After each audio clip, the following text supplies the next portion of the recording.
সময় কোন ভুলগুলো করা একদমই উচিত নয়, এই সকল বিষয়গুলো আজকের এই ভিডিওটিতে আমি আপনাদের সাথে শেয়ার করব। তো চলুন শুরু করা যাক।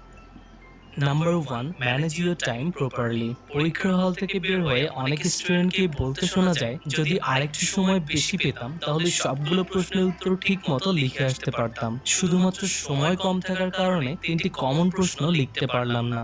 আসলে এরকমটা সময় কম থাকার ফলে হয় না, বরং এটা হয় তাদের ব্যর্থতার কারণে। কারণ সকল স্টুডেন্টদেরই পরীক্ষার হলে সমান টাইম দেওয়া হয়, আর যারা ভালো স্টুডেন্ট তারা কিন্তু এই নির্দিষ্ট সময়ের মধ্যেই সকল প্রশ্নের উত্তর লিখতে পারে।